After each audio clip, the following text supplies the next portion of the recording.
What's up, otakus? The summer of 2024 has officially begun. We're in summer now. And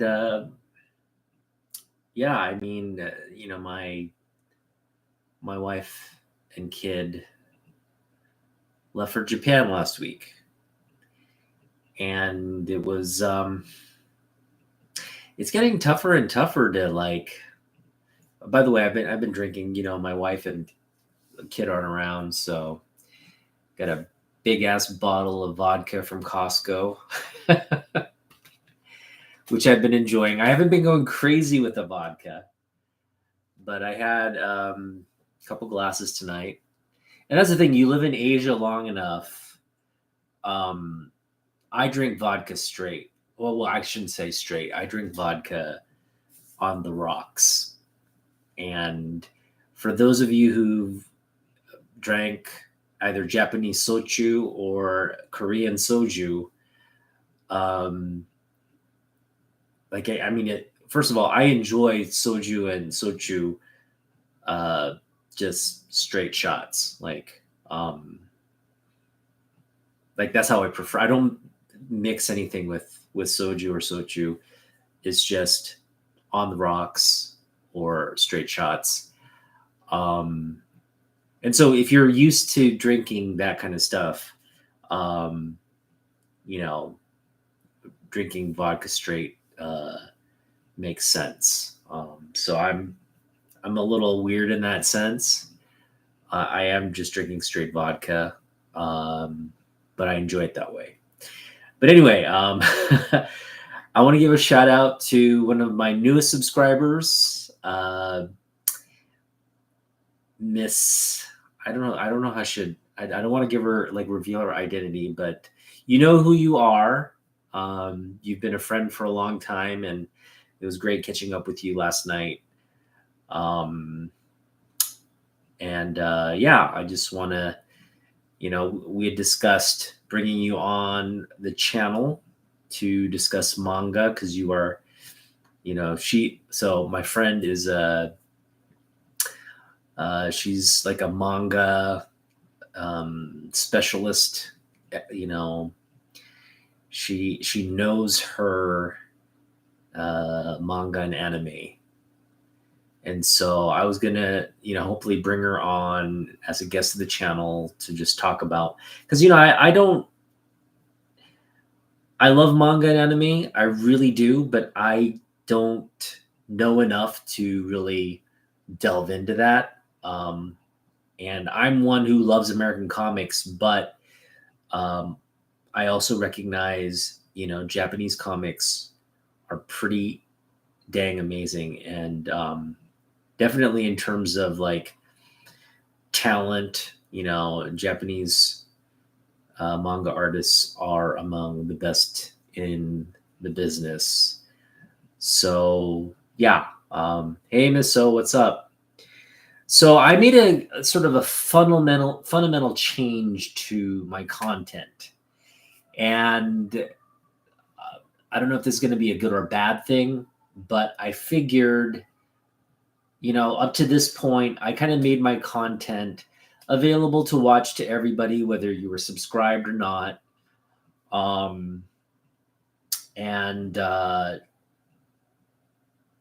Basically, I was just trying to not necessarily grow my channel, but just to reach the relevant people who connected with my content and, felt the need to follow me and got value out of, watching me. And I don't think I'm terribly entertaining or provide all that much insight. Really, this channel is for me to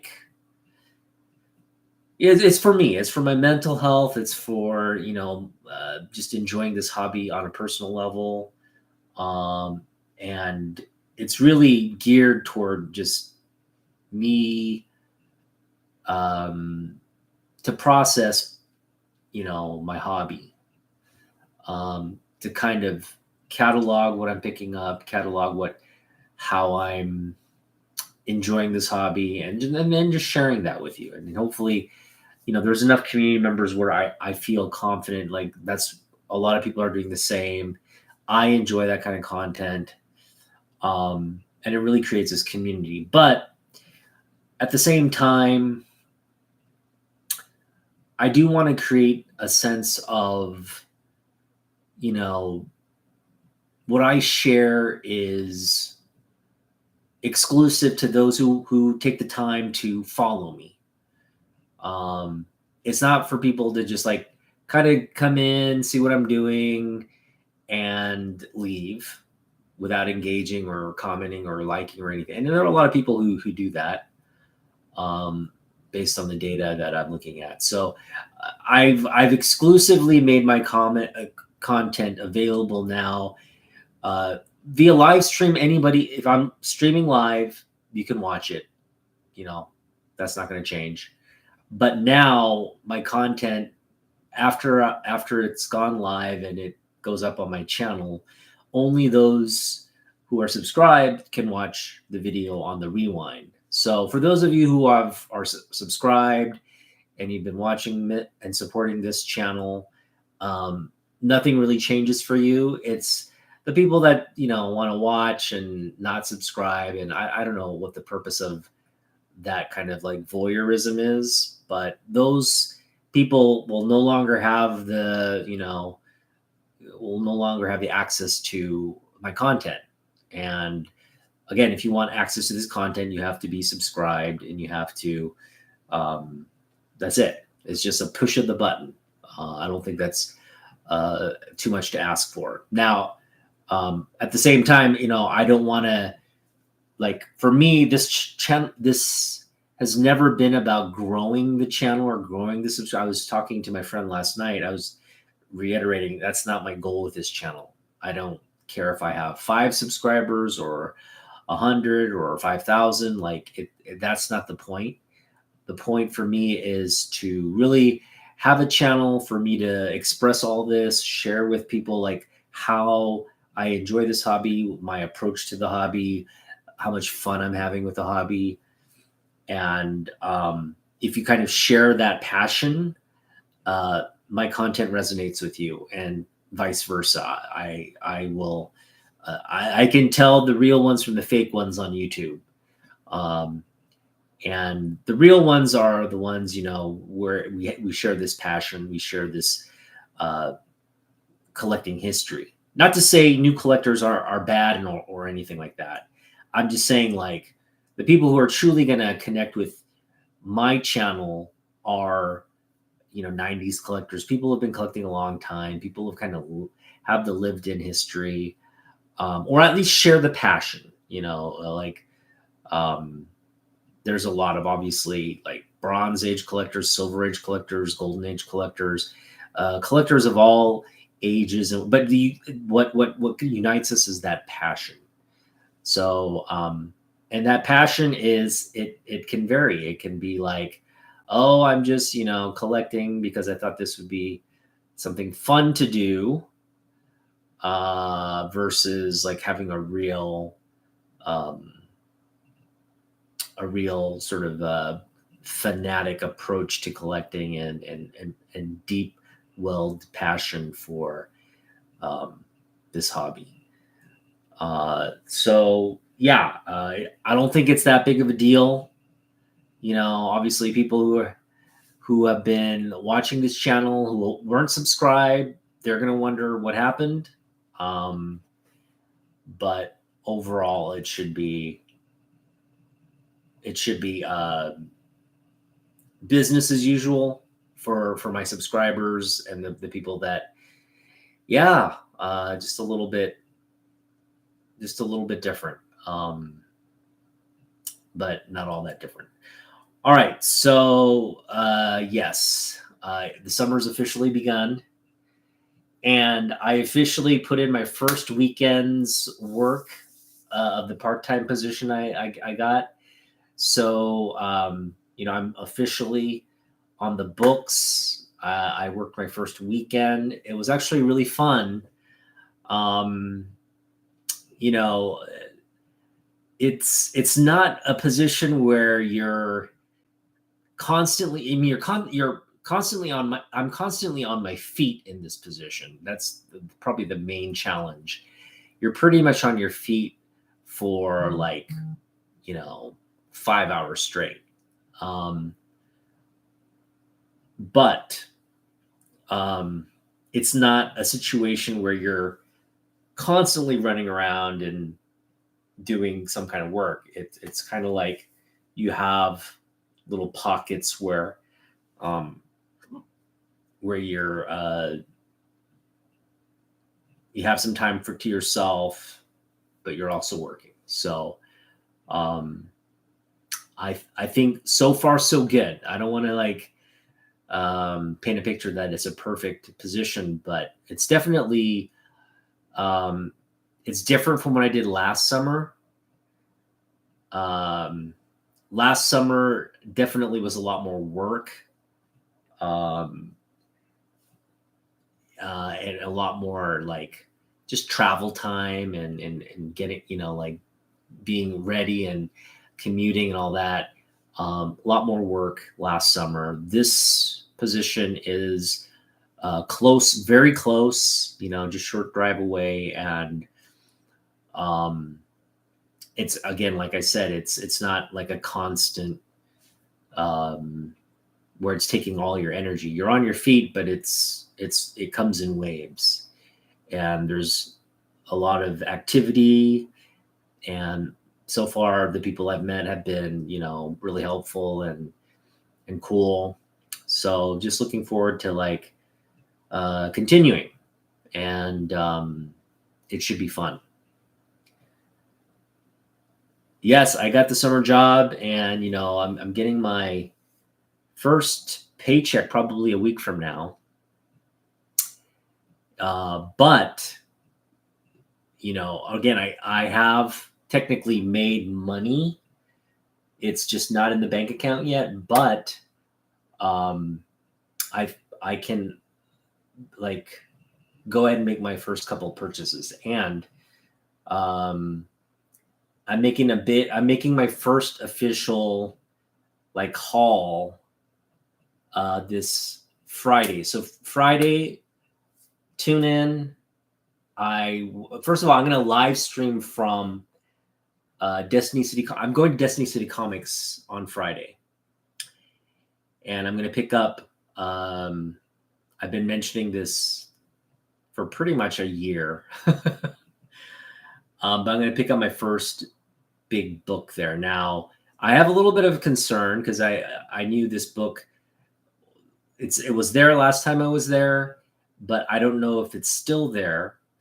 I messaged Ethan today and I said, "Look, I'm coming to pick up the book on Friday, and so please ensure, just if you can, just place it on a hold. Just hold it for me till I get there in a day." And he hasn't responded. I don't know if he's even seen the message, but hopefully he, messages me back. Yeah, I got you. And then Friday I'll have the book. So we're going to do two things. I'm going to do a little bit of a live stream on Friday via my phone and just show the moment I walk in the store, get the book, and confirm with Ethan, yep, this is yours now. So if you're not going to be able to watch the rewind unless you're subscribed, but essentially I'm going to live stream that moment. And then we're going to come back also that evening, Friday evening, when, normally when I go on, I usually go around 7:30 to 8 on Fridays. We're going to show you the rest of what we picked up at Destiny City Comics. Maybe I'll stop at some other places as well on my way back. But it's officially on come Friday. We'll have our first haul of the summer, and I promise you, one of the books is a big book. You don't want to miss it. So I'm just going to kick off the festivities, and it's going to be another great summer. I mean, go back and watch my videos from last summer. You know, I picked up so much good stuff, and it's really weird because a lot of the stuff I picked up last summer are like are making the top 10 lists now. And it's not like I did that intentionally. It's not like I went out specking like these books are going to spike or anything. These are just books I wanted to pick up. But most of what I picked up last year are on people's like want lists now. They're spiking now. They're like trending up in terms of price and all that. So it's weird how it turned out that way. It's not like I specifically did that. But I have the same sort of mentality and approach to this summer. I have a lot of things that I'm hoping to pick up, and I'm going to share that with you now. So I'm going to go over, and I know that there's no way for me to. Is there a way for me to share? Oh, I can share my screen, I guess. No, I can't. All right, so oh, I can share my screen. Okay, here we go. So we're gonna do this now. I am gonna go over the videos, or sorry, not the videos, the comic books I want to pick up this summer. This is my sort of 2024 something. Now, obviously, this isn't all the books. I'm sure more books will pop up, but I want to be focused on this list specifically. Now, yeah, there'll be like, you know, there'll be dollar books, bargain bin like finds. I'm sure I'll run into that we'll pick up, but it's not going to take a big chunk of the budget, right? It's going to be like maybe $20 where I have $20 reserved, and I'm just picking up books here and there. But these are sort of like the big major books that we're kind of focused on that we definitely want to pick up, like that if we run across it or run into these books, or when we go on a hunt, we're specifically asking and looking for these books first before we pick anything else up. And having said that, I also want to give a shout out to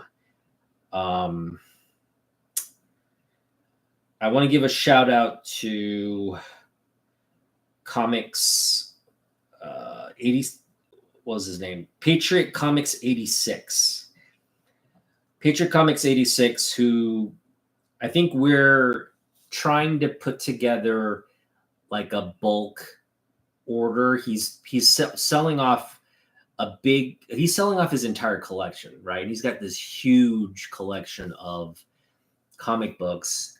And so I asked him, like, hey, I'm trying to fill my Wonder Woman run. What are you asking for these specific books? And I'm kind of, he said, send me an email. And so we're kind of in the process of figuring out the pricing for getting his Wonder Woman books. So again, shout out to Patriot Comics 86. And hopefully we're able to work a deal at some point. No, Jim Lee is not going to be at any of my. So I'm going to highlight this comment here. Jim Lee is not going to be. How do I do this here?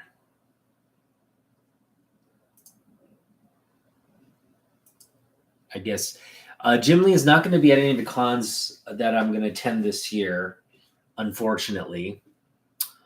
So, we wanted to kind of pick up Jim Lee signature books, but he's not. I mean, there is a CGC event. It's, I think, $120 per signature book, CGC signed signature book, which is really more than we want to spend. I've got enough Jim Lee signatures to where I don't feel like I need to get every book I have in the collection signed.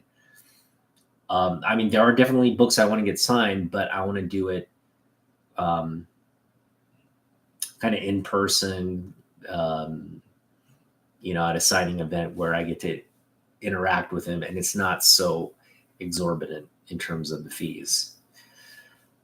So I don't think that's going to happen this year. So, the budget we're building right now is strictly going to be focused on picking up comic books. Now, Alex Bustos, a friend of the channel, she's doing a series of her first sort of signing events and public engagement events where she's going to be, like selling her work.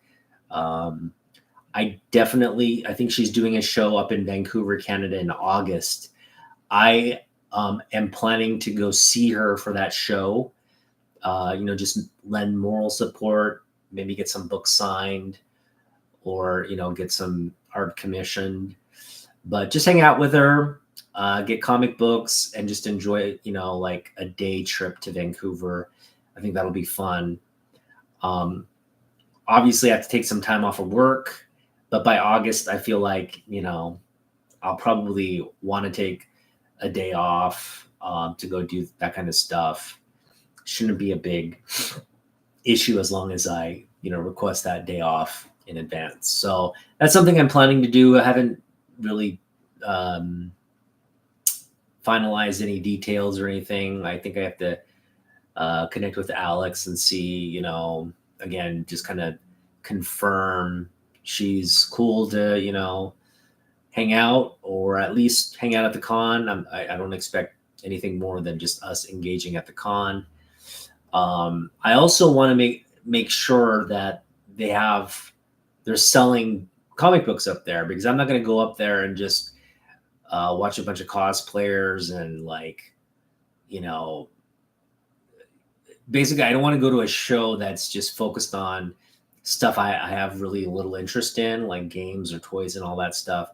I mean, not that I have interest in all those things, but my focus is on comic books. So I want to ensure, I think if I'm not mistaken, again, the show that she's going to be attending is a comic book show with an artist alley and a bunch of exhibitors there who are selling comic books. And I'm hoping that with the exchange rate and the strength of the dollar versus the Canadian dollar, that I'm going to be getting a lot of value. The show itself doesn't cost that much. I think it's 12 Canadian dollars, which is probably under, it's probably closer to like $9 or $8 for entry. So with that kind of entry fee and, again, if we can pick a lot of these books that are on my wait list at this event, it will prove more than worthwhile. So yeah, that's some, we were thinking of like just saving and trying to pick up all these books during Grit City, but there's a Canadian version where I could probably, if there's like Canadian dollar books there, I'm essentially getting them for, like 75 cents versus the dollar, right? Something like that, maybe closer to 65 or something like that. But I mean, that's a ridiculous amount of value and savings I could get from just by, spending a little bit on gas. I guess with the gas, it's a full tank of gas, maybe 2 full tanks of gas to go up and down. But I think we can get up and down in a full tank of gas. So there's that gas tax aspect. But at the same time, I'm in Vancouver, it'll be I'll get some good Asian food up there. It should be just well worth the drive. And again, we'll get to hang out and see Alex. I'll probably, get another Psylocke cover from her. That's sort of the plan right now for her to get a commission work on an Asian character, whether it's going to be Psylocke or, there aren't a lot of Asian characters, but I guess we could do like Sunfire or, one of the Asian characters we really like. But yeah, just have a nice sort of in-person meetup with her. So it should be a lot of fun. Yeah, everything's kind of up in the air, but at the same time, we're kind of planning and doing all these things. So it's going to be a very organic summer in terms of what we pick up, where we go, all the different engagements we have. It's going to be fun. All right, so let's get to my wish list here.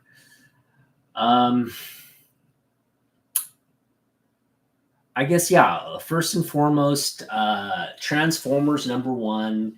This is a book that was on our list last year, as well as G.I. Joe #1.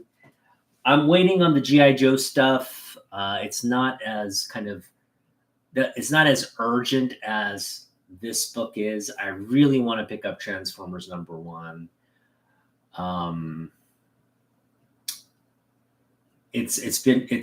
It's weird how culture works, because my son and I, we don't watch videos all that much, but we reserve Saturday mornings to watch videos. And it's a mixture of like Japanese videos like Majinga or Grandizer, or like the actual Japanese Power Rangers. There's a bunch of like, they're called, what are they called? It's Super Sentai like characters, but it's like just a plethora of like Ranger teams, like color coordinated, masked, like ninja fighting like Rangers. The Power Rangers are actually like one team of like hundreds in this series. I shouldn't say hundreds. I think like 30 different Ranger teams. But yeah, they're the Dinosaur Ranger team.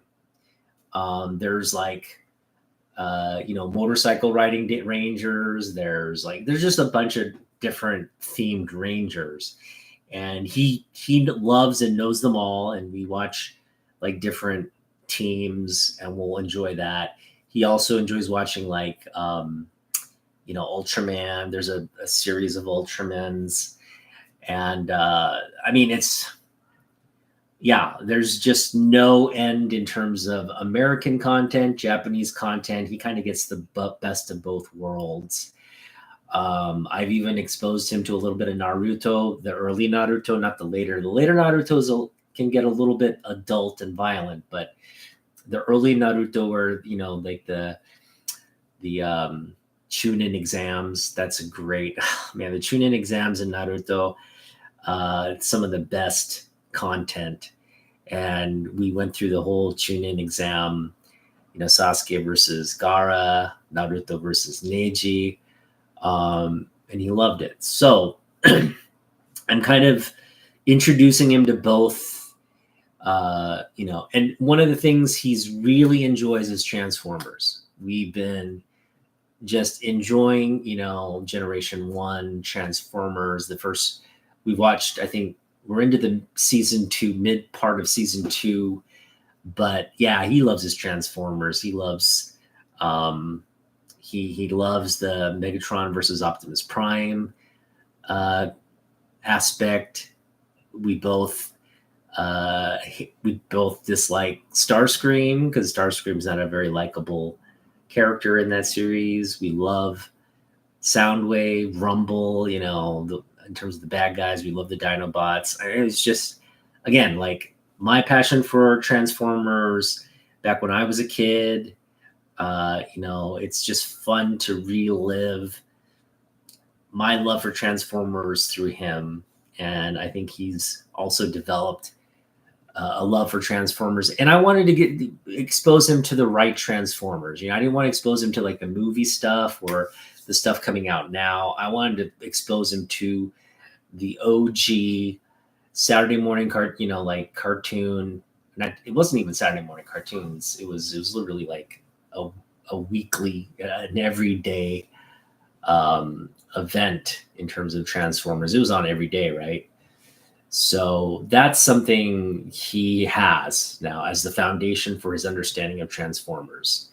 He may go and watch the Transformers movie, which, I'm not excited about showing him, because they kill off all the OG Transformers. but I'm sure at some point he'll watch that when he's a little older. And then of course he'll get into all the content geared toward his generation that's being produced and put out now. So yeah, this Transformers #1 is a complete nostalgia buy for me.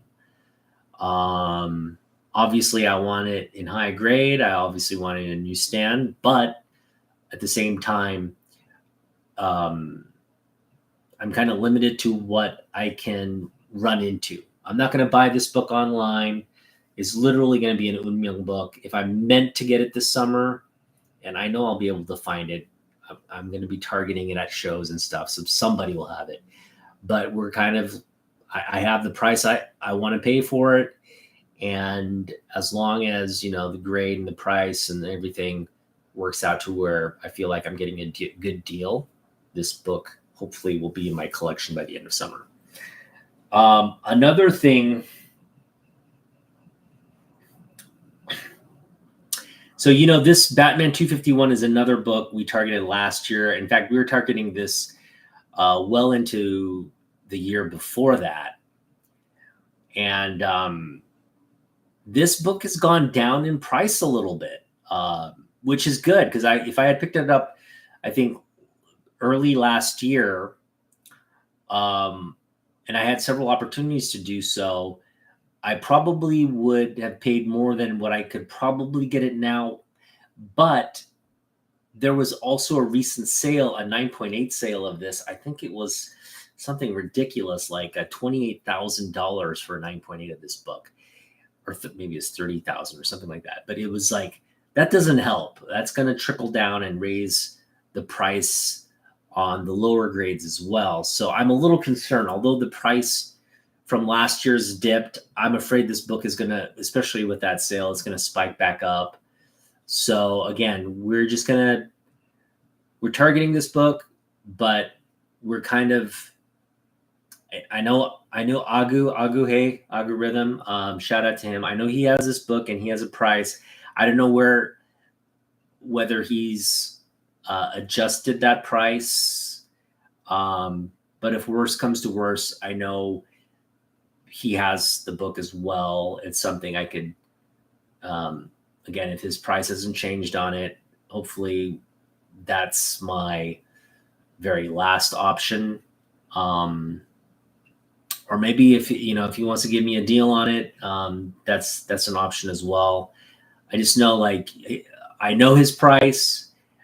I'm hoping to pick up the book, below, similar in grade, but below that. And again, he has a slab copy. I'm looking to pick it up raw. There's just a lot of variables with this Batman book, but again, it dipped and it's going back up. So it's really sort of a crapshoot on what we could pick up and at what price. So fingers crossed. This is another big book I'm trying to pick up.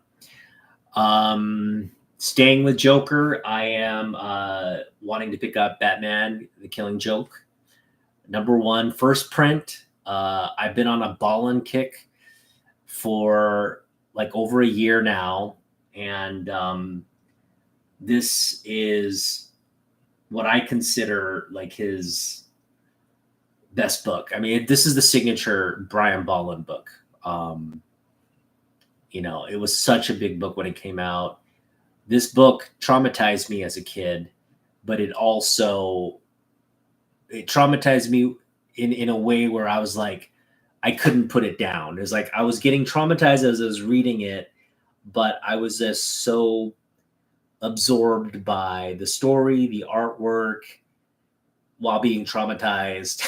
in I think I was in middle school when this came out, right? And yeah, it's definitely a book from my collecting days that I have this book. I read it multiple times, but it is one of the best works of it's definitely one of the best Batman books of all time. Again, the origin of Joker, and Ballin's art in it is absolutely frame by frame, panel by panel masterpieces. So again, getting this book in the collection is a top priority. Another thing that I loved about my childhood and collecting days is I had this. It was, I think, a Matchbox or Hot Wheels, but it was the Supermobile. Batman had a Batmobile. Of course, it made sense to have a Supermobile. This thing was like Superman's defense against people who had kryptonite. Like if you had kryptonite and Superman's like, you know what, F it, I'm just going to beat you with my Supermobile. And it had these like steel arms that would just like come out. It protected him against kryptonite. It was one of my favorite toys growing up. And this is the comic where it first shows up. Not an expensive book, but this is definitely, and I've had a couple opportunities to pick this up in the past, but I'm hoping this runs across my path this summer as well. Love this book. You've got, I think this is a Ross Andrew age book. Let me just check here. Oh no, it's Jose Luis Garcia Lopez. Even better. I mean, one of our favorite artists. World's Finest Comics 169. I just love this cover. It's it's Supergirl, Batgirl, and it's like basically powerless and desperate, washed up Batman and Superman. Just a hilarious cover. I know where I can get this book already. I like the price as well. So this is I'm pretty confident I'll be able to pick up this book as well. I know where it is. I've had the opportunity to pick this up on multiple occasions. We just we're waiting till we had our enough budget for it. But yes, this will probably, I'm pretty confident I could pick this up. X-Men 221, that's been on our radar for a long time. Another Neil Adams Batman cover here that we've been wanting. This is a book I really, really, really want to collect, have in my collection. And that is the Black Curious Lois Lane. I just think this is extremely insensitive, but at the same time, it's hilarious. And it's just a book I really want to have in my collection.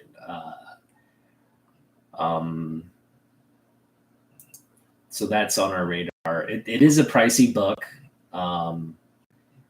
but this is one of those books. As long as it's presentable, it's not like we need it in high grade.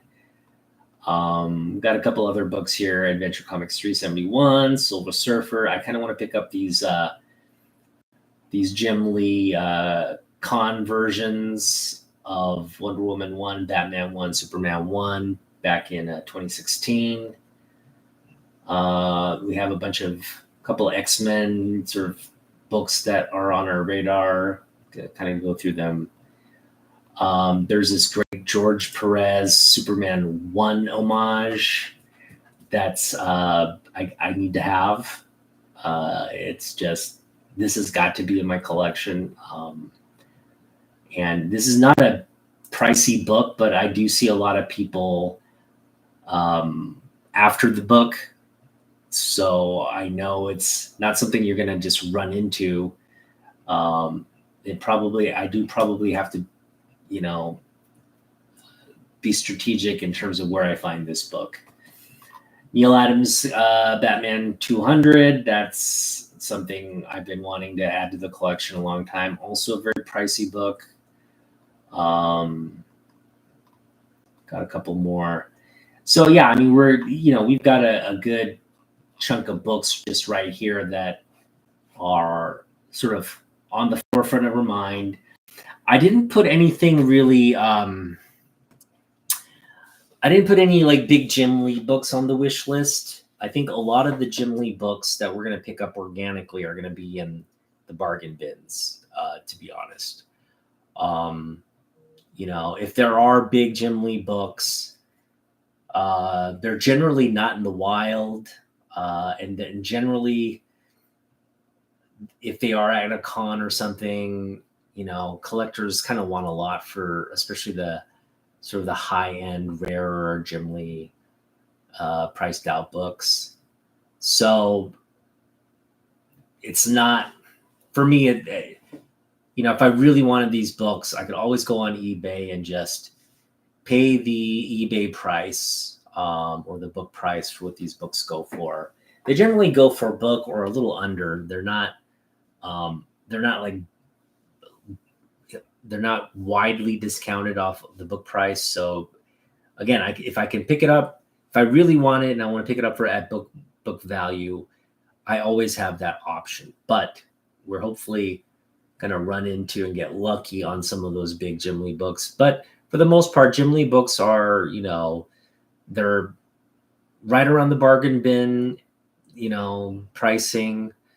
If we have to pay $2-3 for, I guess, some of these variant covers or some of these like key Jim Lee books, that's something we can do.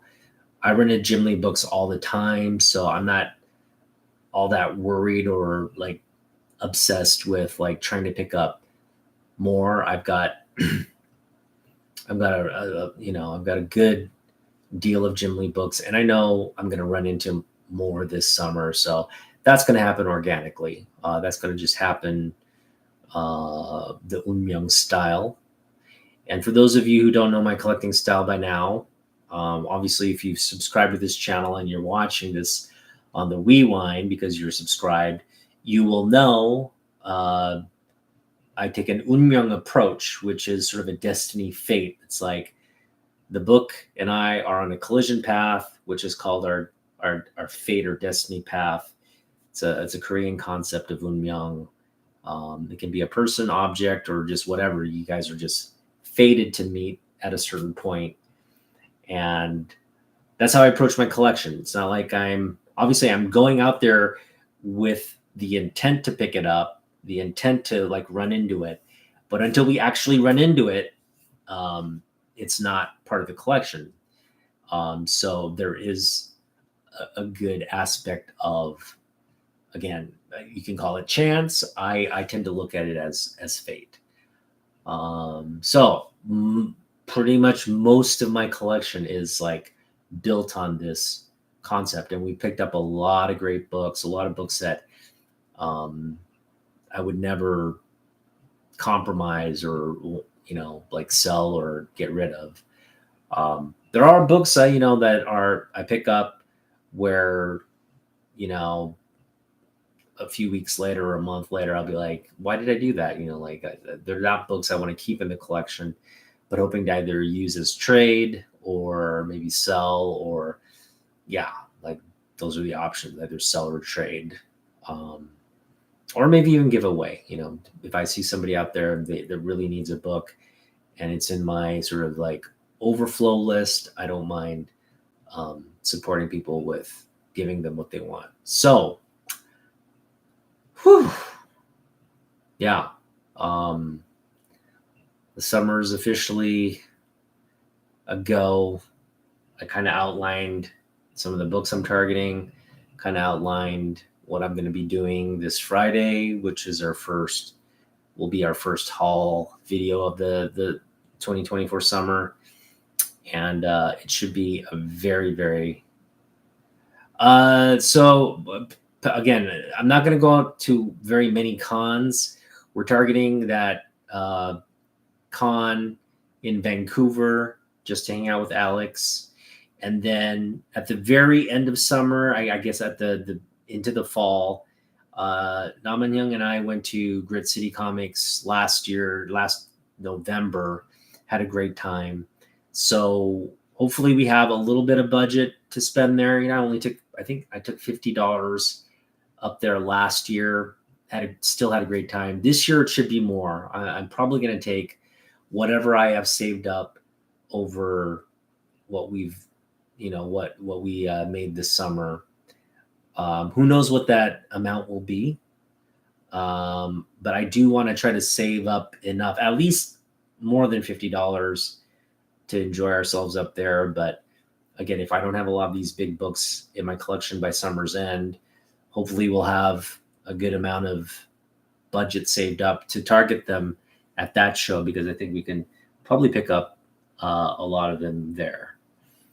So yeah, really, I'm just really excited. And again, I